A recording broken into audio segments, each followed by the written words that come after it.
আল্লাহর নবী হযরত আবু বকর সিদ্দিক রাদিয়াল্লাহু আনহুর কানে কানে একদিন বলতেছেন, হে আবু বকর শোনো শোনো, যখন তোমার মৃত্যুর সময় আসবে তখন আল্লাহ তাআলার পক্ষ থেকে একজন ফেরেশতা এসে এই আয়াতটা তেলাওয়াত করে তোমাকে শোনাইবে, ইয়া আইয়াতুহান নাফসুল মুতমাইন্নাহ ইরজিই ইলা রাব্বিকা রাদিয়াতাম মারদিয়াহ ফাদখুলি ফি ইবাদি ওয়াদখুলি জান্নাতি।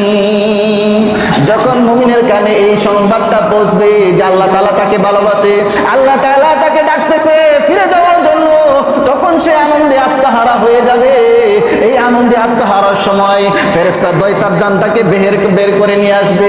ওই রকম ভাবে যে মুসলমানের সময় হাসতেছে হাসতেছে তার এটা কাইটা ফালাইছে, ঠিক ওই রকম ভাবে সে যখন দেখবে আল্লাহ তাআলা তাকে জান্নাতের সুসংবাদ জানাইতেছে, জান্নাতের নাজ নিয়ামত তার চোখের সামনে তুলে ধরা হয়েছে, তখন সেই ব্যক্তি আনন্দে আত্মহারা হয়ে যাবে এবং আল্লাহ তাআলার সঙ্গে সাক্ষাতের জন্য সে প্রস্তুত হয়ে যাবে। আর এই অবস্থায় তার জান বের করে ফেলবে, সে বুঝেই পাবে না। আযাবের ফেরেশতারা ওই সমস্ত কাফের বেঈমান নাফরমান যারা আছে তাদের কাছে গিয়া হাতটাকে প্রসারিত করে রাখে, এই নাফরমান বেরিয়ে আয়, বেরিয়ে আয়, বেরিয়ে আয়, তোদের জান বাহির করে আমার হাতে দে, বের হয়ে আস। এমন ভাবে ডাকে গিয়া ওই ফেরেশতারা ধমক দিয়া তাকে ধমক দিয়া বলে, বেরিয়ে আয়, দে জান বাহির করে দে। মৃত্যু তো সবারই আছে, যেটা প্রতিদিন আমাদেরকে একটা মেসেজ দিয়ে যায়। বিভিন্ন জায়গায় মসজিদ থেকে এলান আসে, বিভিন্ন এলাকা থেকে এলান আসে, হয়তো আশপাশে যে কোনো এক মসজিদ থেকে প্রতিদিনই আমাদের কানে এলান আসতেছে, ইন্না লিল্লাহি ওয়া ইন্না ইলাইহি রাজিউন। একটি সুখ সংবাদ, একটি সুখ সংবাদ। প্রতিদিনই একটা এলান আসতেছে, প্রতিদিনই আমাদেরকে একটা নসিহত করে যাইতেছে যে কি মৃত্যু। আজকে ওই এলাকার আব্বাস আলী মারা গিয়েছে, কালকে তোমার এলাকায় তুমি মারা যাইবা। তোমার এলানটা তোমার এলাকা থেকে তোমার মসজিদের মুয়াজ্জিন অথবা ইমাম সাহেব তোমার এলান দিবে, ইন্না লিল্লাহি ওয়া ইন্না ইলাইহি রাজিউন, অমুক ব্যক্তি অমুক গ্রামের আজ সকাল অত ঘটিকার সময় মারা গিয়েছে। এই এলানটা প্রত্যেকের জীবনে একবার আসবে, প্রত্যেকের জীবনে একবার আসবেই। এই সময়টা, এই দিনটা একবার আসবেই, প্রত্যেকের জীবনে আসবে, কেউ বাদ করবে না। এই ডাকটা মসজিদ থেকে এলানটা প্রত্যেকের জীবনে একবার আসবে।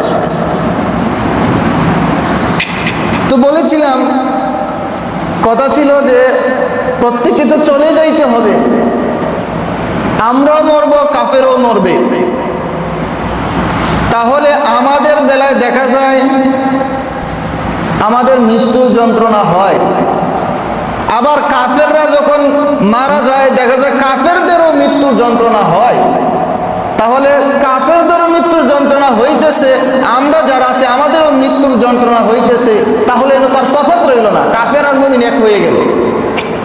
প্রশ্ন তো এখানে থাকে যে আমাদের যদি মৃত্যুর যন্ত্রণা হয়, আবার কাফেরও যদি মৃত্যুর যন্ত্রণা হয়, তা কাফের আর আমাদের মধ্যে পার্থক্য কি? কোনো পার্থক্য আছে? পার্থক্য নাই। কাফেরও মৃত্যু যন্ত্রণা হয়, আমাদেরও হয়। হ্যাঁ, এটার একটা ব্যাখ্যা কুরআনেও আছে, হাদিসেও আছে। কুরআনেও আছে, হাদিসেও আছে। মুমিন এবং কাফেরদের মৃত্যু যন্ত্রণা কেমন হবে তা কুরআন এবং হাদিসের মধ্যে লিপিবদ্ধ করা আছে। তো মৃত্যুর যন্ত্রণা বা মৃত্যুর হাত থেকে কেউ বাঁচতে পারবে না। এই যে মৃত্যুর যন্ত্রণাটা, এটার হাত থেকে কেউ বাঁচতে পারবে না। আল্লাহ সুবহানাহু ওয়া তাআলা পবিত্র কালামুল্লাহ বলতেছেন সূরা নাজিয়ার মধ্যে, আল্লাহ তাআলা বলতেছেন, ওয়ান নাজিআতি গরকা والناشطات نشطا والسابحات سبحا فالسابقات سبقا الله أكبر والنازعات غرقا والنازعات غرقا আল্লাহ সুবহানাহু ওয়া তাআলা সূরা নাজিয়ার মধ্যে প্রথমে বলতেছেন ওয়ান নাজিআ, প্রথম বলতেছেন কসম ওই সত্তা, কসম ওই সমস্ত ফেরেশতাদের, ওই সমস্ত ফেরেশতাদের নাজিআ যারা কি করে বের করে নিয়ে আসে গরকা ডুব দিয়ে, যারা ডুব দিয়ে টেনে হেসে বের করে নিয়ে আসে ওই সমস্ত ফেরেশতাদের কসম, ওই সমস্ত ফেরেশতাদের শপথ। আল্লাহ তাআলা শপথ করে বলতেছেন ওয়াও ওয়াও কসমিয়া, এখানে ওয়াও যে শব্দটা আছে ওয়াও কসমিয়া। আল্লাহ তাআলা যখন কোনো বিষয় গুরুত্ব দিয়ে বুঝাইতে চান, কোনো বিষয়কে গুরুত্ব দিয়ে বুঝাইতে চান, তখন তিনি ওয়াও কসমিয়া বা বায়ে কসমিয়া দ্বারা কি করা হয়, কসম কাটেন আল্লাহ বিল্লাহি তাল্লাহ, মানে ওয়াও কসমিয়া। এটা এই ওয়াও কসমিয়া দ্বারা আল্লাহ তাআলা বুঝাইতে চাইতেছেন যে বিষয়টা খুবই ইম্পর্টেন্ট, মোস্ট ইম্পর্টেন্ট। শোনো যে কি ওয়ান্নাজিআতি গারকা, ওই সমস্ত ফেরেশতাদের কসম যারা মানুষের ভিতরে, যারা মানুষের ভিতরে ডুব দিয়ে তাদের জান টেনে হেঁচড়ে বের করে নিয়ে আসে ওই সমস্ত ফেরেশতাদের কসম। আদর কইরা না, আল্লাহ বলতেছেন আদর কইরা বাবা বেরিয়ে আসো, এমনি বলছেন বাবা তুমি ঘরে ঢুকেছো, এখন ঘর থেকে বের হয়ে আসো। আদর করে মনে হয় ফেরেশতারা বলতেছে আল্লাহ তাআলা যে ফেরেশতারা আদর করে ডাইকে নিয়ে আসে, বাবা বেরিয়ে আসো, তুমি তো ঘরে ঢুকছিলা, তোমাকে একটা ফুক দিয়া কি করেছিল আল্লাহ তাআলা, তোমার ভিতরে একটা রূহ দিয়া তোমার কি করে দিছিল, ছাইরা দিছিল, আর তোমাকে একটা ঘরের ভিতরে, তোমার এই বডির ভিতরে 3.5 হাত বডির ভিতরে এই রূহটারে ঢুকাইয়া দিছি, এখন বাবা তোমার সময় হয়ে গেছে, তুমি বের হয়ে আসো। না, এইভাবে না, আল্লাহ বলতেছেন ওই সমস্ত ফেরেশতাদের কসম যারা মানুষের দেহের মধ্যে, যারা মানুষের দেহের মধ্যে প্রবেশ করে সেখান থেকে তাদের রূহটাকে টেনে হেঁচড়ে বের করে নিয়ে আসে ওই সমস্ত ফেরেশতাদের কসম। এটা হচ্ছে কি কাফের বেঈমান বিদঈন যারা আছে, আমি বলেছিলাম কাফের এবং মুমিনের মধ্যে যে মৃত্যুর যন্ত্রণা হয় সেই মৃত্যুর যন্ত্রণাটা এর মধ্যে তফাৎটা কি, মুমিনের তফাৎটা কি আর কাফেরদের তফাৎটা কি। তো এই আয়াতের মধ্যে আল্লাহ তাআলা ওই কাফেরদেরকে উদ্দেশ্য করে বলতেছেন শোনো ওয়ান্নাজিআতি গারকা, ওই সমস্ত ফেরেশতাদের কসম যারা কাফের বেঈমান বেদুইন যারা আছে, নাফরমান যারা আছে, গুনাহগার যারা আছে, তাদের দেহের ভিতরে এই ফেরেশতারা গিয়ে প্রবেশ করে তাদের দেহ থেকে তাদের প্রাণটাকে ছিনাইয়া নেয়।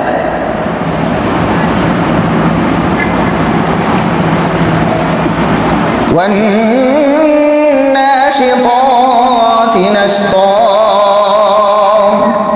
এরপরে আল্লাহ রাব্বুল আলামিন বলতেন ওয়ান্নাশিতাতি নাশতা, এবং মৃদুভাবে টাননেওয়ালা ফেরেশতাগণ, মৃদুভাবে টাননেওয়ালা ফেরেশতাগণ, মৃদুভাবে টানে।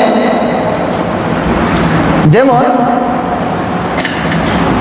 আমরা বেলুন ফুলাই না, বেলুন মুফাসসিরিনে কেরাম এই আয়াতের তাফসীরের বেলায় এভাবে তুলে ধরেছে যে মানে আস্তে ধীরে কোনো কিছুর একটা বান কইলা দেওয়া, আস্তে ধীরে কোনো কিছুর একটা বান কইলা দিলে যেরকম ভাবে কোলার সময় একটু চাপাচুপি করে এরপরে একটু তুইলা গেলে দেখা যায় টাস করে বাড়ি হয়ে যায়, ঠিক ওই রকম ভাবে মুমিন যারা আছে তাদের জানটা, তাদের প্রাণটা আল্লাহ তাআলা যখন ফেরেশতাদেরকে দিয়ে কবজ করাইবে তখন এইভাবে একটু গিরা কইলা দিবেন, যেমন ভাবে আমরা বেলুন ফুলাইয়া আটকায়া রাখার জন্য মুখের মধ্যে একটা বান দেই, সেই বানটা যখন আবার খুলি যেরকম একটু কষ্ট হয়, মানে কুল থেকে একটু চাপাচাপি করতে হয়, ঠিক মুমিনের জান যখন বাহির করবে তখন এই বেলুনের মতো খালি মুখটা একটু খুইলা দিবে, তারপরে ঠাস করেই তার বাতাসটা বাইর হয়ে যাবে, ঠাস করেই তার জানটা বাইর হয়ে যাবে, এত কষ্ট হবে না। শুধু এই যে কুলার সময় যে একটু যাতাযাতি একটু চাপ যে তুলতে হয়, সেই কুলার সময় যেই একটু সমস্যা হয়, কষ্ট হয়, সেই কষ্টটাই, সেই তদ্রূপ কষ্ট একজন মুমিন উপভোগ করবে, এর চাইতে বেশি কষ্ট হবে না। এটা বলতেছেন মুমিনের ক্ষেত্রে।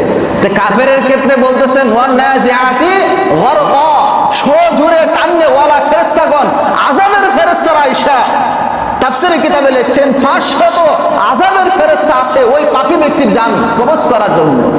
আয়েশা সেই ব্যক্তির ভিতরে প্রবেশ কইরা আযাবের ফেরেশতা তার জানটাকে ছিনাইয়া দেয়, ছিঁড়া বিড়া একবারে রগ মগ সবকিছু ছিঁড়া ফেলায়। যেমন উদাহরণস্বরূপ বলি, বর্তমানে কিন্তু সময়টা এখনো আছে চলে যাবে, হাওড়ে যাইবেন, হাওড়ে গেলে পরে দেখবেন সেখানে শালুক বিক্রি করে। শালুক, এই শালুক তুলে বাজার নিয়ে শালুক বিক্রি করে। শালুক তো চিনেন? শালুক, শালুক কিন্তু উপরে পাতাটা দেখা যায়, নিচে পানির নিচে কিন্তু শালুকটা, পাতাটা ধরে শালুকটার দিকে কি করি তোলার জন্য, কারণ এটা তো মাটির নিচে, তোলার জন্য খাদার নিচে তোলার জন্য দুইটা আঙ্গুল কি করি সেখানে ঢুকাইয়া দিই। ঢুকাইয়া তারপরে সেই শালুকটারে কি করি এভাবে খেজা মেয়েরা ধইরা চাপ দিয়ে ধরে একবারে ঠান মেরে কি করি তার যত ডেটাগুলা ছিল, যত রগগুলা ছিল, সেই রগগুলা থেকে তাকে উপড়াইয়া আবার কি করে ঠাইনা নিয়ে আসি। ঠাইনা নিয়ে আবার ক্ষান্ত নাই, সেই শালুকটাকে মানে সুন্দর করার জন্য আবার উপরে তুইলা সেই শালুকের যে সমস্ত এই জড়গুলা রয়েছে, শিকড়গুলা, সেই শিকড়গুলাকে কি করে আবার আমরা মুছড় দিয়া বাইঙ্গিয়া একবার ফ্রেশ করে আবার পাতিলের মধ্যে রাখি। এই যে দেখেন শালুকটা যখন তুলতেছেন, আবার তার রগ টক সব কিছু ছিঁড়া নিয়ে আসতেছেন, আবার আইনে আবার সেখানে একটা মুছড় দিয়া আবার সেই রগগুলারে, সেই শিকড়গুলারে একবারে চূর্ণ বিচূর্ণ করে দিতেছেন। তো এরকম ভাবে একজন কাফের বেঈমান লোকদের যখন জান কবজ করা হবে, ঠিক ওই রকম ভাবে আযাবের ফেরেশতারা তার রূহের মধ্যে, তার দেহের মধ্যে প্রবেশ করে সেখান থেকে তার রূহটাকে, তার সমস্ত শরীর থেকে, শিরা শিরা অপর শিরা থেকে, সমস্ত দেহ থেকে তার দেহটাকে আলাদা করে ফেলবে, টেনে হেঁচড়ে বের করে আনবে। আল্লাহু আকবার, টেনে হেঁচড়ে বের করে আনবে। তখন দেখবেন এক পা লড়াইতে পারে না, হাত লড়াইতে পারে না, পা লড়াইতে পারে না, সুজা করতে পারে না পা, এমনকি উল্টাতে বসবে সেই ক্ষমতা নাই, কারণ তার শরীরের একটা রোগও তার ঠিক নাই, সব কিছু একবার তছনছ করে পালাইছে। মানুষ যখন মারা যায় তখন তার আযাবটা শুরু হয় পায়ের বুইরা আঙ্গুলের মাথা থেকে শুরু করে নিয়ে একবারে তার জানটা এভাবে বাহির করে একবারে শেষ পর্যন্ত তার জানটা বাহির করে নিয়ে যায়।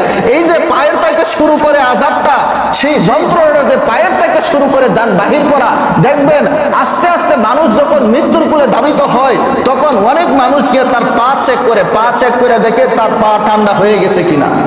যখন দেখা যায় তার পা ঠান্ডা হয়ে গেছে, পা একবারে বরফের মতো হয়ে গেছে, শরীরে রক্ত শূন্য হয়ে গেছে পায়ের মধ্যে, তখন মানুষ বুঝে নেয় হাই রে পা ঠান্ডা হয়ে গেছে।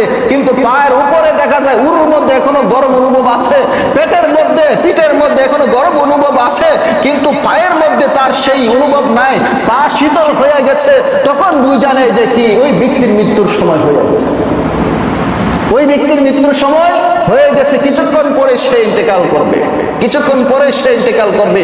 কারণ সেখান থেকে শুরু হয় তার সমস্ত দেহ নিস্তেজ করে ফেলে, সমস্ত দেহ নিস্তেজ করে ফেলে টেনে হেঁচড়ে, সেই জন্য তার সবকিছু অবশ হয়ে যায়, শীতল হয়ে যায়। এই জন্য বলতেছে ওয়ান্নাজিআতি গরকা, এটা হচ্ছে গিয়ে কাফের বেঈমান বেদুইন পাপিষ্ট যারা আছে তাদের জন্য এই শাস্তির কথা উল্লেখ করা হয়েছে, মৃত্যুর যন্ত্রণাটা হবে এরকম। আর আল্লাহ তাআলা পরে বলতেছেন ওয়ান্নাশিআতি নাশতা, ওই সমস্ত ফেরেশতাদের কসম যারা মৃদুভাবে সহজভাবে সরলভাবে তারা গিঠো তুলে দেয়, বাঁধ তুলে দেয়, ওই সমস্ত ফেরেশতাদের কসম। মুমিনের বেলা দেখেন নরম ভাবে ব্যবহার করা হয়েছে শব্দটা, মৃদুভাবে আস্তে করে আলতো করে আস্তে করে তাদের বাটটা খুলে দেয় আর টাস করে জানটা বাহির হয়ে চলে যায়, আস্তে করে তাদের জানটা বাহির হয়ে চলে যায়, আস্তে করে। এরপরে আল্লাহ রাব্বুল আলামিন আবার বলতেছেন ওয়াসাবিহাতি সাবহা, ওয়াসাবিহাতি সাবহা, দ্রুত সাঁতার কাটনে ফেরেশতা গণ, ওই সমস্ত ফেরেশতাদের শপথ যারা দ্রুত সাঁতার কেটে যায়, দ্রুত সাঁতার কেটে যায়, দ্রুত গতিতে সাঁতার কেটে যায়, ওই সমস্ত ফেরেশতাদের কসম। এরপর আবার বলতেছেন ফাসাবিকাতি সাবকা, এবং দ্রুত গতিতে চললে ওয়ালা ফেরেশতাগণ, দ্রুত গতিতে চললে ওয়ালা ফেরেশতাগণ। এখানে দুই শ্রেণীর কথা, লোকদের কথা উল্লেখ করা হয়েছে। মুফাসসিরিন কেরাম এই দুই আয়াতের তাফসীরে দুই শ্রেণীর ব্যক্তির উদাহরণ দিয়েছেন। প্রথমে বলেছেন ওয়াসাবিহাতি সাবহা, মানে দ্রুত সাঁতরিয়ে যাওয়া ফেরেশতাগণ। যেমন পানির মধ্যে যদি কোনো কিছু একটা রাখা হয়, বা পানির মধ্যে যখন কোনো কিছু চলে তখন তার মধ্যে উঁচা নিচা কোনো কিছুই নাই, একবারে সরল মানে সমতল। সেখানে যে উপরে উঠতে হবে আবার নিচে নামতে হবে, আবার নিচে নামতে হবে আবার উপরে উঠতে হবে রাস্তার মতো, এরকম না কিনা, এরকম না, বরং এটা একবারে সোজা একটা রাস্তা, সোজা সমতল। সেখানে চলতে গেলে কোনো যানবাহন চলতে গেলে কোনো কিছু বাধা বিপত্তি আসে না, সোজা সে চলতে পারে। ঠিক ওইরকম ভাবে ফেরেশতারা মুমিন ব্যক্তির জান যখন সে কবজ করে নেয় তখন সেই জানটাকে নিয়ে ফেরেশতারা দ্রুত গতিতে তাকে জান্নাতের সুসংবাদ দেওয়ার জন্য সেখান পর্যন্ত পৌঁছায়া যায়। সুবহানাল্লাহ। যেটাকে বলা হয় আমলে বারজাখ, আমলে বারজাখ, সেখানে তাকে নিয়ে কি করে দেয়, পৌঁছায়া যায়। আর এরপরে বলছে ওয়াসাবিহাতি সাবহা, ওই সমস্ত ফেরেশতাদের কসম যারা দ্রুত গতিতে চলে। এখানে মুফাসসিরিনে কেরাম বলেছেন ওই সমস্ত ফেরেশতাদের কসম, এর দ্বারা উদ্দেশ্য হইতেছে গিয়ে যারা পাপিষ্ঠ তাদেরকে, ওই সমস্ত ফেরেশতারা তাদেরকে নিয়ে, তাদের রূহকে নিয়ে দ্রুত গতিতে চলে আর সেখানে তাদেরকে নিয়ে জাহান্নামের এক প্রান্তে অর্থাৎ আমলে বরজকে রাইখে আসে। আর একটা মানুষ যখন মারা যায় তখন সেই ব্যক্তির কবরের মধ্যে যদি পাপী বান্দা হয় তাহলে জাহান্নামের একটা দরজা খুলিয়ে দেওয়া হয়, আর যদি সে মুমিন বান্দা হয় তাহলে জান্নাতের থেকে একটা দরজা তার জন্য খুলিয়ে দেওয়া হয়। এখান থেকে সেই আমলে বরজখ থেকে সে জান্নাতের নাজ নিয়ামত পাইতে শুরু করে, আবার এই কবর থেকে সে জাহান্নামের নাজ নিয়ামত, জাহান্নামের আযাব গজব সে এখান থেকে পাইতে শুরু করে। তো ওই সমস্ত ফেরেশতারা তাদেরকে সঠিক স্থানে পৌঁছে দেওয়ার জন্য, যদি মুমিন হয় তাহলে সঠিক স্থানে পৌঁছে দেওয়ার জন্য তাদেরকে নিয়ে ছুটতে থাকে। আর যদি বদকার হয়, পাপী হয়, পাপিষ্ঠ হয় তাহলে তাদেরকে ছুটে চলে যে তাদের যে আযাবের স্থান আছে সেই স্থানে তাদেরকে পৌঁছে দেওয়ার জন্য। আমরা তো দুই শ্রেণীর ব্যক্তির পাইলাম, যে আমাদের কথা ছিল মুমিন এবং কাফেরের মধ্যে মৃত্যুর পার্থক্যটা কেমন তা জানার জন্য। এই আয়াত থেকে সূরা নাজিয়াতের 4টা আয়াত থেকে আমরা পাইতেছি মুমিনের আযাবটা হবে, কবরের আযাবটা হবে, মৃত্যুর যন্ত্রণাটা হবে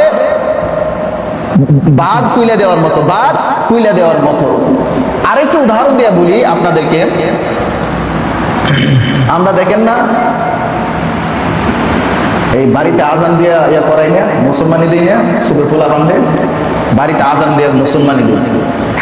তো আমার ছোট ভাই আজ থেকে 5-6 বছর আগে যখন তার আমি কি করি মুসলমানি দেওয়া হয় তখন আজান আসছে, লোকে আরো বাতিজা বাগনা দুইটা আছে, তখন আসলে পরে সে দইটা ফালাই গেছিল, এটা অন্য বিষয় দইটা আনছে, আইনার পরে বলতেছে ওকে দাঁড়াও কিছু হইব না, দাঁড়াও কিছু হইব না।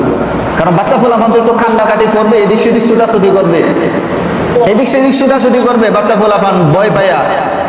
তো বলতেছেন ভয় পাওয়ার কোনো কিছু নাই, তুমি আসো, তোমাকে এখানে বেশি কষ্ট দেওয়া হবে না, তুমি বুঝতেই পারবে না যে তোমাকে কি করা হয়েছে, মুসলমানি দেওয়া হয়েছে, তুমি বুঝতেই পারবে না। এই কথা বলে যখন আনা হয়েছে তখন বলতেছে এইভাবে ধরছে, চিপা কাটি দিয়ে ধরছে, দইরিয়া এমনি দইরিয়া যখন কাটবে তখন বলতেছে বলো আমার সঙ্গে সঙ্গে, জি বলবো, 1 2 3.5 বলছে 1 2 3.5 বলো, পক্ষ গেছে মমিন সিং, পক্ষ গেছে মমিন সিং। যখন বলছে এই কথা বলার সঙ্গে সঙ্গে সে হাইসা দিছে, আর হাইসা দেওয়ার সঙ্গে কাজ করে কাইটা ফেলাইছে। কি ফেলাইছে? কাজ করে কাইটা ফেলাইছে। তো দেখা যায় এই হাসার সঙ্গে সঙ্গে যখন কাইটা ফেলাইছে তখন কান্নার তো কোনো কথাই আসে না, তখন নিচে ছায়া দেখে হাসতেছে এভাবে, 1 2 3.5 পক্ষ গেছে মমিন সিং। নিচে ছায়া দেখে কি হাসতেছে হাসতেছে, পরে একটু মুখটা কালো করে দিছে, হাসতেছে হাসতেছে, নিচে ছায়া দেখে নাই, মানে কাইটা ফেলাইছে, কাইটা ফেলাইছে। ঠিক ওই রকম ভাবে একজন মুমিনের জান যখন কবজ করা হয় তখন আল্লাহ তাআলার পক্ষ থেকে রহমতের ফেরেশতারা আইসা এই কথা জানায়, এই সৎ আত্মা, ইয়া আইয়াতুহান নাফসুল মুতমাইন্নাহ ইরজিই ইলা রাব্বিকি রাদিয়াতাম মারদিয়াহ ফাদখুলি ফি ইবাদি ওয়াদখুলি জান্নাতি। আমি নামাজে প্রায় সময় বিহান নাফসুল মুতমাইন্না। হে পবিত্র সত্তা, হে পবিত্র সত্তা, মুতমাইন্না মুমিনদেরকে বলতে উদ্দেশ্য করে বলেছেন, হে পবিত্র সত্তা, ইরজিই, ফিরে আসো ইলা রাব্বিকি, তোমার প্রভুর দিকে, রাদিয়াতুল মারদিয়া, এমন অবস্থায় যে তুমি, তোমার রব তোমার প্রতি খুশি আর তুমিও তোমার রবের প্রতি খুশি। ফাদখুলি ফি ইবাদি, আল্লাহ তাআলা যে সমস্ত নেককার বান্দা আছে তাদের দলভুক্ত হও, তাদের সঙ্গে অংশীদার হও। ফাদখুলি ফি ইবাদি ওয়াদখুলি জান্নাতি, এবং আল্লাহ তাআলার তৈরি জান্নাতের মধ্যে প্রবেশ করো। সুবহানাল্লাহ। যখন একটা মানুষ মৃত্যুবরণ করে তখন ফেরেশতারা এসে তার কানে কানে এই কথা বলে। আল্লাহর নবী হযরত আবু বকর সিদ্দিক রাদিয়াল্লাহু আনহুর কানে কানে একদিন বলতেছেন, হে আবু বকর, শুনো শুনো, যখন তোমার মৃত্যুর সময় আসবে তখন আল্লাহ তাআলার পক্ষ থেকে একজন ফেরেশতা এসে এই আয়াতটা তেলাওয়াত করে তোমাকে শোনাইবে, ইয়া আইয়াতুহান নাফসুল মুতমাইন্নাহ ইরজিই ইলা রাব্বিকা রাদিয়াতাম মারদিয়াহ ফাদখুলি ফি ইবাদি ওয়াদখুলি জান্নাতি। যখন মুমিনের কানে এই সংবাদটা পৌঁছবে যে আল্লাহ তাআলা তাকে ভালোবাসে, আল্লাহ তাআলা তাকে ডাকতেছে ফিরে যাওয়ার জন্য, তখন সে আনন্দে আত্মহারা হয়ে যাবে। এই আনন্দে আত্মহারার সময় ফেরেশতাদ্বয় তার জানটাকে বের করে নিয়ে আসবে, ওই রকম ভাবে যে মুসলমানের সময় হাসতেছে হাসতেছে তার এটা কাইটা ফলাইছে, ঠিক ওই রকম ভাবে সে যখন দেখবে আল্লাহ তাআলা তাকে জান্নাতের সুসংবাদ জানাইতেছে, জান্নাতের নাজ নিয়ামত তার চোখের সামনে তুলে ধরা হয়েছে, তখন সেই ব্যক্তি আনন্দে আত্মহারা হয়ে যাবে এবং আল্লাহ তাআলার সঙ্গে সাক্ষাতের জন্য সে প্রস্তুত হয়ে যাবে। আর এই অবস্থায় তার জান বের করে ফেলবে, সে বুঝেই পাবে না। এটা হচ্ছে মুমিন ব্যক্তি জান কবজ করার সময় যে আযাবটা হবে এটা। আবার বলতেছেন এটা তো তাহলে তো সহজেই, এটা তো সহজেই হাইসা হাইসা জান বার হয়ে যাবে, অত সহজ না। তো ঈসা আলাইহিস সালাম, যিনি একজন সমস্ত নবী যারা আছেন, বড় বড় নবী যারা আছেন তাদের মধ্যে একজন ছিলেন হযরত ঈসা আলাইহিস সালাম, ঈসা ইবনে মারইয়াম। অর্থাৎ ওনাকে আল্লাহ তাআলা কিছু গুণাগুণ বৈশিষ্ট্য দিয়েছিলেন যে তিনি কি করতে পারতেন। হযরত ঈসা আলাইহিস সালাম তিনি মৃত মানুষকে জীবিত করতে পারতেন। মাটি দিয়ে কি যদি কোনো প্রাণী বানিয়ে, পাখি বানিয়ে তিনি এটি বলতেন আল্লাহ তাআলার হুকুমে তুমি উড়ে যাও, তখন সেটা কি হয়ে যেত, পাখিটা জীবন্ত হয়ে উড়ে চলে যেত। মৃত একটা প্রাণীকে যদি বলতেন তুমি আল্লাহ তাআলার জন্য জীবিত হয়ে যাও, তখন সেই প্রাণীটা জীবিত হয়ে যেত। এই ক্ষমতা আল্লাহ রাব্বুল আলামিন হযরত ঈসা ইবনে মারইয়াম আলাইহিস সালামকে দান করেছিলেন। হযরত ঈসা ইবনে মারইয়াম তার সম্প্রদায়কে নিয়ে এক রাস্তা দিয়ে যাচ্ছিলেন, রাস্তা দিয়ে যাইতেছেন, তখন তার সম্প্রদায়ের কিছু লোক বলতেছে, ওগো নবী, আমি দেখেছি আপনি জীবিত মানুষ, মৃত মানুষকে জীবিত করতে পারেন, তো আপনি তো দেখা যায় অন্ধ যারা মারা গিয়েছে তাদেরকে জীবিত করেন, আপনি তাহলে এখন আমাদেরকে এমন এক ব্যক্তিকে জীবিত করে দেখান যিনি এখন মারা যায়নি বরং অনেক পূর্বে মারা গিয়েছে। তখন ঈসা ইবনে মারইয়াম আলাইহিস সালাম রাস্তা দিয়ে যাইতেছেন, সেখানে এক কবরস্থান ছিল, সেখান থেকে এক কবরে, পুরাতন কবরের পাশে গিয়ে বলতেছেন, হে আল্লাহর বান্দা, আল্লাহর জন্য উঠে আসো, আল্লাহর জন্য উঠে দাঁড়াও। তখন সেখান থেকে একজন ব্যক্তি উঠে দাঁড়াইলো, উঠে দাঁড়ানোর পর আল্লাহ রাসূল হযরত ঈসা ইবনে মারইয়াম আলাইহিস সালাম বলতেছেন, হে বৎস, তোমার নাম কি? হযরত ঈসা আলাইহিস সালাম তার নাম জিজ্ঞাসা করলেন, বলতেছেন, ও নবী ঈসা, আমি হযরত আদম আলাইহিস সালামের সন্তান, হযরত নূহ আলাইহিস সালামের সন্তান শাম, আমি নূহ আলাইহিস সালামের সন্তান শাম।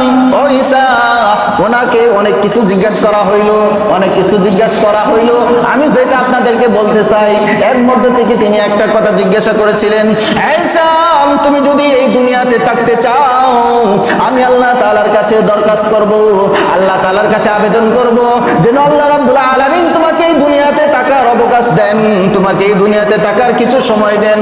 হযরত শাম আলাইহিস সালাম বলতেছেন, ও নবী ঈসা, আমি যদি এই দুনিয়াতে আবার থাকি তাহলে কি আজরাইল আবার আসবে আমার জান কবজ করার জন্য? হযরত ঈসা ইবনে মারইয়াম আলাইহিস সালাম আশ্চর্য হয়ে গেলেন, বলতেছেন ও সাম আলাইহিস সালাম, ও নূহ আলাইহিস সালামের ছেলে সাম, তুমি আজরাইলকে এত ভয় পাও কেন? হযরত সাম আলাইহিস সালাম বলতেছেন, ও গো ভাই ঈসা, তোমার তো এখনো আজরাইলের সঙ্গে সাক্ষাৎ হয় নাই। তোমার তো কি হয় নাই? সাক্ষাৎ হয় নাই। সাক্ষাৎ হইলে সে নেবে, এটা বুঝতা কি মজাটা, কি যে মজা। সাক্ষাৎ যদি হয় তখন বুঝতে পারবা যে আজরাইলের কথা কি জন্য আমি বলতেছি। সাক্ষাৎ তো এখনো হয় নাই। হ্যাঁ ঈসা শোনো, আজ থেকে 4500 বছর আগে আমার জান বাহির করা হয়েছে, কিন্তু আজ পর্যন্ত আমি সেই মৃত্যু যন্ত্রণাকে বলতে পারতেছি না। হে ঈসা, তুমি বলতেছো কি জন্য আমি এই কথা বলছি? আজ থেকে 4500 বছর আগে আমার জান বের করা হয়েছে, কিন্তু আমার শিরায় শিরায়, অপশিরায়, আমার হাড্ডির ভিতরে, আমার হাড্ডির শিরায় শিরায়, অপর শিরায় সেই মৃত্যুর স্বাদ এখনো প্রহর করছে, মৃত্যুর স্বাদ অনুভব করছে। মৃত্যুর স্বাদ আমার এখনো শরীর কোনো অঙ্গ প্রত্যঙ্গ এখনো বলতে পারি নাই, সেই মৃত্যুর স্বাদটা এরকম। তোমার তো এখন আজরাইলের সঙ্গে দেখা হয় নাই, সেই জন্য আমাকে বলতেছো যে আজরাইলের কথা কি জন্য বলতেছি। যখন সাক্ষাৎ হবে তখন ঠিকই বুঝতে পারবে। আমার টাকার প্রয়োজন নাই, আজরাইল যেহেতু আবার আমার জান বাহির করবে, আমি ডাকতে চাই না। আমি যে অবস্থায় আছি সেই অবস্থা আমি চলে যেতে চাই। তো দেখেন একজন নবীর বেলায় কি বলা হয়েছে। আর আল্লাহর নবী সাল্লাল্লাহু আলাইহি সাল্লামের মৃত্যুর যন্ত্রণার আগের সপ্তাহে বলেছি হযরত বিলাল রাদিয়াল্লাহু আনহু কি রকম ভাবে প্রস্তুত ছিলেন, এবং এক সাহাবী তিনি যে বিবৃতি দিয়েছেন যে মৃত্যুর যন্ত্রণা কেমন হবে, সেটা আপনাদের সম্মুখে আমি তুলে ধরেছি। সাহাবী, নবী রাসূলগণের মৃত্যু কিরকম ভাবে হয়েছে, আর আমরা সাধারণ মানুষ কিরকম ভাবে হবে। হযরত মূসা আলাইহিস সালামকে জিজ্ঞাসা করা হয়েছিল, হে মূসা আলাইহিস সালাম, আপনার মৃত্যুর সময় আপনার মৃত্যুর যন্ত্রণা কেমন হয়েছে তার একটু যদি বিস্তারিত আমাদেরকে জানাতেন। তখন হযরত মূসা আলাইহিস সালাম বলেছিলেন, এই শুনো, কয়েকশো যদি কাঁটাযুক্ত কাঁটা, কয়েকশো বিষাক্ত কাঁটা যদি কারো পেটের ভিতরে রেখে সেই কাঁটাগুলোর মাথায় যদি কোনো ব্যক্তি রশি বেঁধে, সেই রশিগুলা যদি ধরে 4 থেকে 500 মানুষ ধরে সেই রশিগুলা একসঙ্গে টান দেয়, সেই 400-500 কাঁটা পেটের মধ্যে ঢুকাইয়া যদি 400-500 মানুষ একজোড়ে একটা টান মারে, যেরকম ভাবে কষ্ট হবে ঠিক এর চাইতে বেশি কষ্ট আমি মূসার হয়েছে। আল্লাহু আকবার। বিষাক্ত কাঁটা পেটের মধ্যে ঢুকাইয়া সেই বিষাক্ত কাঁটার এক স্থানে ধরিয়া, রশির মধ্যে ধরিয়া 400-500 মানুষ যদি জোরে একটা টান মারে, যেরকম ভাবে কষ্ট হবে আমি মূসা এর থেকে বেশি কষ্ট পেয়েছি। আল্লাহু আকবার। এরপরে দেখেন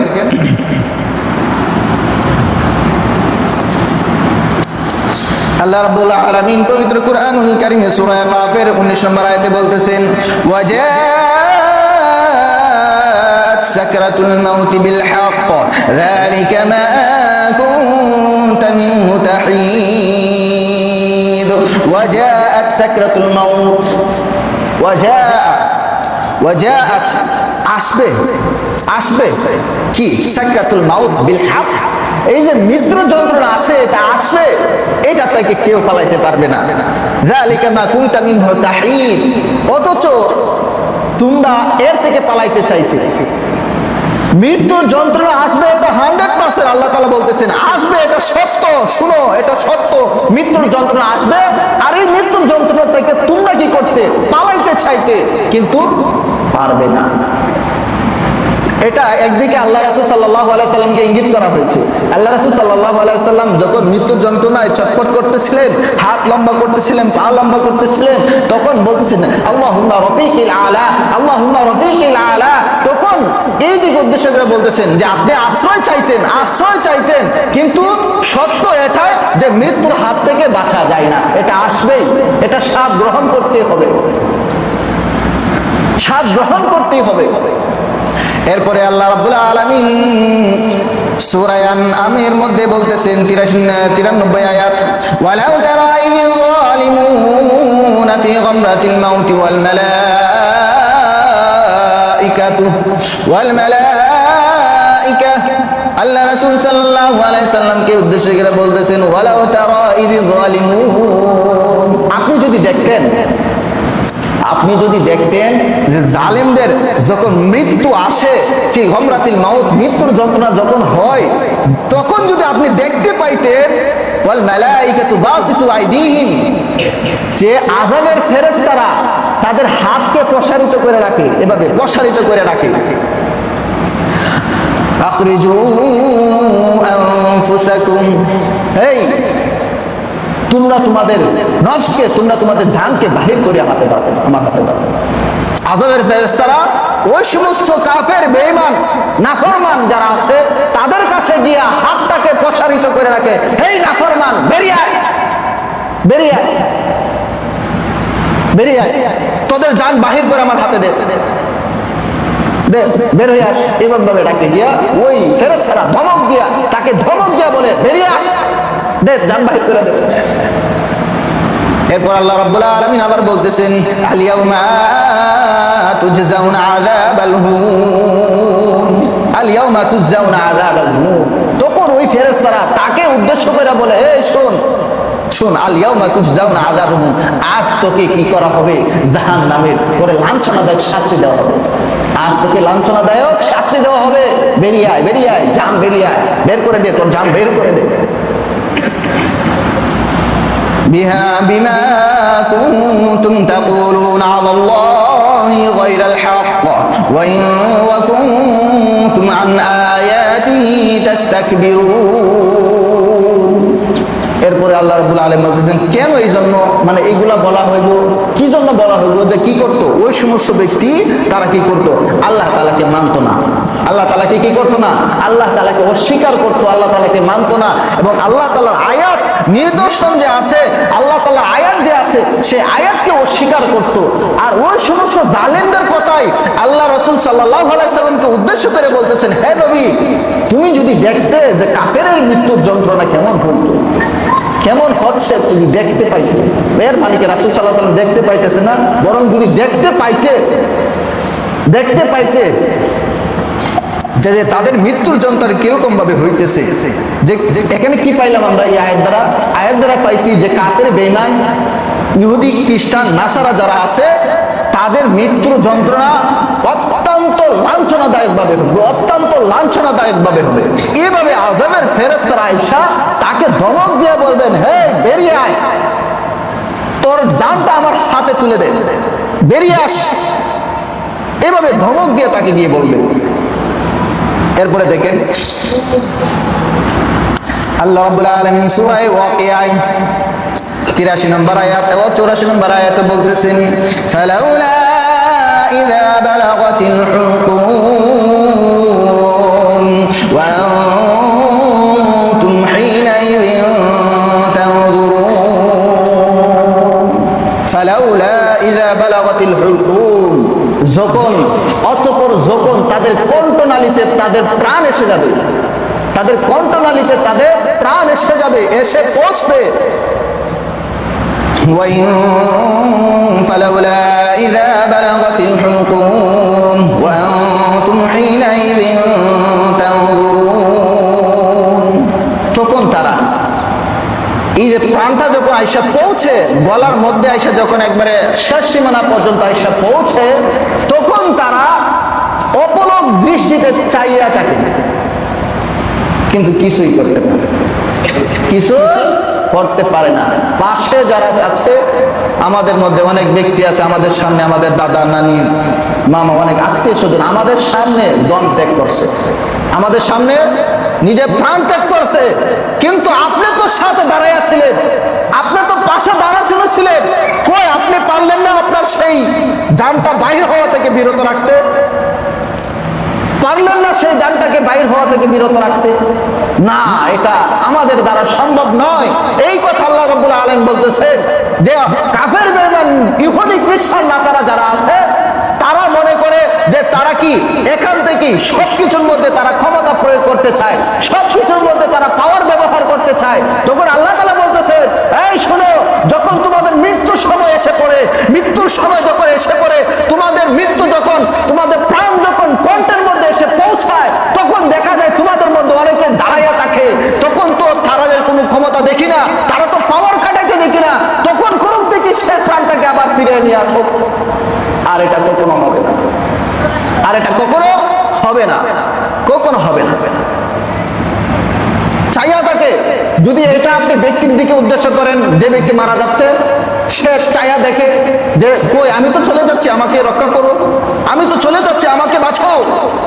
এর পরের আয়াতে বলতেছি কাল্লা ইযা বালাগাতিত তারাকিয়া, কাল্লা ইযা বালাগাতিত তারাকিয়া। আল্লাহ রাব্বুল আলামিন বলতেছেন যখন তাদের প্রাণ কণ্ঠনালীতে এসে পৌঁছে, কাল্লা কখনো না। এর আগে কিয়ামতের সম্পর্কে আলোচনা করা হয়েছে, কিয়ামত সম্পর্কে আলোচনা করা হয়েছে। এরপরে বলতেছেন কাল্লা কখনো না, এটা পূর্বের আলোচনা, এটা পূর্বের আলোচনা। এরপরে বলছেন ইযা বালাগাতিত তারা, ইযা বালাগাতিত তারা, যখন কণ্ঠনালীতে তাদের প্রাণ এসে পৌঁছে, ওয়াকিলা মান রাক, তখন তারা বলতে থাকে ওয়াকিলা মান রাক, কোথায় আছো, কোথায় আছো আমার রক্ষক, জারফুক করনেওয়ালা, আমাকে রক্ষা করো, আমি এই দুনিয়া থেকে চলে যাচ্ছি, আমাকে রক্ষা করো, আমার প্রাণ কণ্ঠের মধ্যে এসে পৌঁছে গিয়েছে, আমি তো আর বাঁচতে পারবো না, আমাকে রক্ষা করো, কোথায় আমার জারফুক করনেওয়ালা, আসো আমাকে রক্ষা করো, কোথায় ডাক্তার, কোথায় কবিরাজ, আমাকে রক্ষা করো। কিন্তু আমি বাঁচতে পারবো না, আমি বাঁচতে পারবো না, এই কথা ঠিকই আমি বলবো।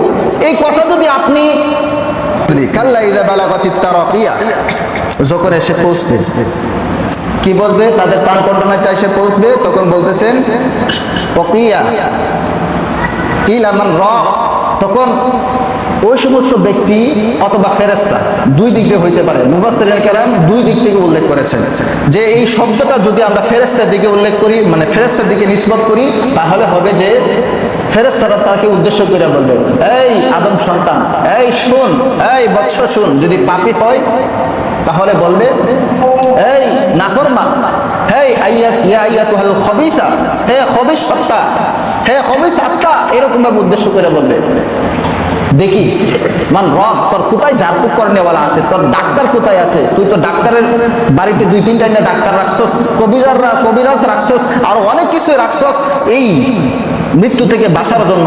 আজকে দেখি ডাক্তারকে নিয়ে আয়, আজকে দেখি কবিরাজকে নিয়ে আয়, জারফুক করো, ডাক্তারি করো, দেখি আজকে তোকে রক্ষা করতে পারে কিনা এই মৃত্যুর হাত থেকে। এই কথা যদি ফেরেশতার দিকে নিসবত করেন তাহলে এই কথা দাঁড়ায়। আর যদি এই কথা যদি ওই ব্যক্তি, যে ব্যক্তি মারা যাইতেছে ওই ব্যক্তি থেকে যদি নিসবত করা হয়, তাহলে এই কথা দাঁড়ায় ওই মৃত ব্যক্তি যার সাকরাত শুরু হয়েছে সে বলতে থাকে হে তোমরা কোথায় আছো, এই জারফুক করনেওয়ালা আসো, আমি মারা যাচ্ছি, আমাকে রক্ষা করো, আমার কষ্ট হইতেছে, আমাকে রক্ষা করো, হে ডাক্তার তুমি কোথায় আছো, আমাকে রক্ষা করো, আমার কষ্ট হইতেছে। এই কথা কি বলে ওই ব্যক্তি বলে, যদি ওই দিকে নিসবত করা হয়। এরপরে আবার আল্লাহ রাব্বুল আলামিন পবিত্র কোরআনে বলতেছেন ওয়া যান্না আন্নাহুল ফিরাক, ওয়া যান্না আন্নাহুল ফিরাক, তখন ওই ব্যক্তি বুঝে যায় যে কি হাই রে হাই, আর রক্ষা নাই, কি নাই, আর রক্ষা নাই, এই যে আমার কণ্ঠনালীটা এসে দান পৌঁছে গেছে, আমার আর রক্ষা নাই, আমার ডাক্তারও ভালো করতে পারবো না, কবিরাজও ভালো করতে পারবো না, কেউ আমাকে এই যন্ত্রণা থেকে, এই বিপদ থেকে কেউ আমাকে রক্ষা করতে পারবে না, আমার যাওয়ার সময় হয়ে গেছে। তখন মানুষ বুঝতে পারে, তখন মানুষ বুঝতে পারে যে কি আমি আর এই ধরনীতে এই পৃথিবীতে আর থাকতে পারবো না, তখন মানুষ বুঝে উপলব্ধি করে। কিন্তু তখন বুঝলেও আর কাজ হবে না, তখন বুঝলেও আর নামাজ পড়লেও তওবা করলেও কাজ হবে না। এই জন্য তো বলেছে যে মৃত্যুর আগে তোমার হায়াতকে গনিমত মনে করো, যে তুমি মারা যাওয়ার পূর্বে তোমার হায়াতকে গনিমত করো, মনে করো। মৃত্যুর সময় ফেরাউন চাইছিল না যে আল্লাহ আমি ঈমান আনতেছি, তখন কাদা ঢুকাই দিছে, ওর আর ঈমান আনা লাগবে না, তোর আর কি লাগবে না, ঈমান আনা লাগবে না, কারণ মৃত্যুর সময় কোনো তওবা ইস্তেগফার কাজে আসে না, মৃত্যুর সময় কোনো কিছু কাজে আসে না। তো মৃত্যুর আগে সেই প্রস্তুতিটা নিতে হয়। তখন সেই ব্যক্তি বলতেছে ওয়া যান্না আন্নাহুল ফিরাক, ওয়া যান্না, আমার সে বুঝতে পারে যে হ্যাঁ এখন আমার যাওয়ার সময় হয়ে গেছে, আমি আর এখানে থাকতে পারবো না, আমার পৃথক হওয়ার, আমার ফরক হওয়ার সময় হয়ে গিয়েছে। ওয়ালতাফাতিস সাকু বিস সাক, এবং দুই পা শেষ করে দিতেছি, আয়াতটা তো আমি শেষ করে দিই। দুই পা তার একজোট হয়ে যায়, দুই পা দ্বয় তার একজোট হয়ে যায়। একজোট বুঝতে এখানে দুইটা উদ্দেশ্য হইতে পারে। একজোট হয়ে যায় মানে কি, এক পা অন্য পায়ের সঙ্গে মিশ্রণ হয়ে যায়। এই ছটফটের কারণে বাড়ি খাইতে শুরু করে, লম্বা করে আবার গুছায়, লম্বা করে আবার গুছায়।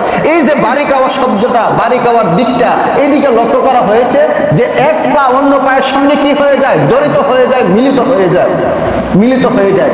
আবার মুফাসসিরিনে কেরাম এই দুই পা দ্বারা উদ্দেশ্য নিচ্ছে যে এক পার হয়েছে গিয়ে তোমার ইহ জগৎ, আরেক পার হয়েছে গিয়ে তোমার পরজগৎ। ইহ জগৎ আর পরজগৎ, এই যে তোমার জানটা যখন বাহির হয়ে যায় তখন এই দুইটা অ্যাডজাস্ট হয়ে যায়। কি হয়ে যায়? অ্যাডজাস্ট হয়ে যায়, যে তোমার ইহ জগৎ শেষ, পরজগতে পা দিছ, একখানা হয়ে যাবে। মানুষ যেটা বুঝাইতে চাইছিলাম যে পাপিষ্ঠ যদি হয় তাহলে তার মৃত্যুর যন্ত্রণাটা কেমন হবে, কুরআন এবং হাদিস থেকে আপনাদেরকে বোঝানোর চেষ্টা করেছিলাম। এরপরে মৃত্যুর যন্ত্রণা এই যে কাফের এবং বেঈমানদের, মুমিন এবং কাফেরদের মধ্যে তো ছিল। এরপরে একটু সহজ করে দিই বিষয়টা, এখানে শেষ করে দিই। দেখেন আল্লাহ রাসূল সাল্লাল্লাহু আলাইহি সাল্লাম বলতেছেন, সবচাইতে যার মৃত্যুর যন্ত্রণা একবারে কম হয় এই ব্যক্তি হচ্ছে কি শহীদ। শহীদ যারা শহীদই মৃত্যুবরণ করে তাদের মৃত্যুর যন্ত্রণাটা হয়, পিপিলিকা আছে না, পিপিলিকা কামড় দিলে অথবা চিমটি মারলে যেরকম কষ্ট হয়, আল্লাহ রাসূল সাল্লাল্লাহু আলাইহি সাল্লাম বলতেছেন যারা শহীদ হয়ে যায় তাদের মৃত্যুর যন্ত্রণাটা এরকম হয়। এর চাইতে আর সহজ মৃত্যু যন্ত্রণা এই দুর্নীতি আর কারো হয় না, এই কথা বলতেছেন। এরপরে বলতেছেন আল্লাহ রাব্বুল আলামিন, আমি আয়াত নিয়ে আসছিলাম, হাদিসও নিয়ে আসছিলাম, পড়ে শোনাইলাম, শেষ করে দিই। এরপরে আল্লাহ পাক রব্বুল আলামিন বলতেছেন যে মুমিন ছাড়া কাফের যারা বেঈমান ইহুদি খ্রিস্টান নাসারা আছে বা পাপিষ্ঠ বান্দা আছে তাদের মৃত্যুর যন্ত্রণাটা হবে যে ওয়ালাউ তারা। আবার রাসূলকে উদ্দেশ্য করে বলতেছেন, ইয ইয়াতাওয়াফাল্লাযীনা কাফারুল মালাইকাতু ইয়াযরিবুনা উজুহাহুম ওয়া আদবারহুম, যে হে নবী আপনি যদি দেখতে পাইতেন যে কি ওই কাফের বেঈমানদের মৃত্যুর সময় কি অবস্থা হয়, যে ফেরেশতারা তাদের চেহারা এবং পিঠের মধ্যে আঘাত করে, তাদের ফেরেশতারা তাদের চেহারা এবং পিঠের মধ্যে আঘাত করে, প্রহার করে,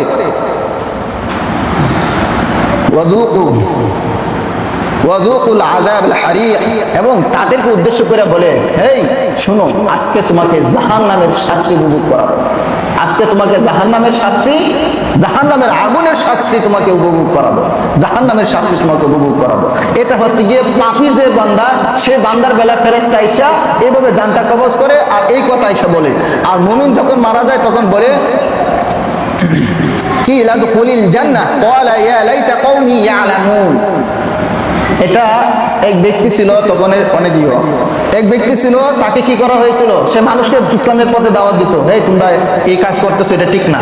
রাসূল যখন দাওয়াত নিয়ে যাইছিল তখন একটা গন্ডগোল হয়েছিল, তখন ওই ব্যক্তি গিয়া তার সম্প্রদায়কে বলতেছিল, সে আগে বিধর্মী ছিল এরপর ইসলাম গ্রহণ করছে, তখন তার সম্প্রদায়কে বলতেছিল, এই তোমরা রাসূলের বিরোধিতা করতেছো, এরকম এরকম করতেছো, বিরোধিতা করো না, কারণ নবীর বিরোধিতা করো না, এই করো না, তাদেরকে বুঝাইতেছিল। তখন ওই সম্প্রদায়ের লোকেরা ওই ব্যক্তিকে কি করছে, মাইরা ফেলাইছে। তখন আল্লাহ তাআলা ওই ব্যক্তির নাম উল্লেখ করে না, নাম না উল্লেখ করে ওই ব্যক্তির কথা কুরআনুল কারীমে বলতেছে, আল্লাহ তাআলা ওই ব্যক্তিকে বলতেছেন, কিলা দুখুলিল জান্নাহ, কিলা লাদখুলিল জান্নাহ, যে তুমি কি করো, জান্নাতের মধ্যে প্রবেশ করো। ক্বালা ইয়া লাইতা কওমি ইয়ালামুন, হাই আমার সম্প্রদায় যদি জানতো আমার সঙ্গে কি করা হয়েছে, বিমা গফারনি রব্বি বিমা গফারা লি রব্বি ওয়াজআলানি মিনাল মুকরামিন, যে আমাকে আল্লাহ রাব্বুল আলামিন কেমন ভাবে maaf করে দিয়েছেন, আমাকে কেমন ভাবে maaf করে দিয়েছেন, আর আমাকে ওই সমস্ত নেককার বান্দাদের দলভুক্ত করে দিয়েছেন। সুবহানাল্লাহ। এই কথা যদি আমার সম্প্রদায়ের লোকেরা জানতো, এর মানে কি বুঝাইতে চাইতেছে, তারা যদি জানতো তাহলে তার সমস্ত পাপ কাজ ছাইড়া দিয়া এদিকে আয়সা করতো, নেক কাজ করতো, সৎ কাজ করতো, তাহলে তারা এই ফল উপভোগ করতে পারতো। কিন্তু আফসোস, তারা এই জিনিস জানতেছেও না আর এর ফলও উপভোগ করতে পারবে না।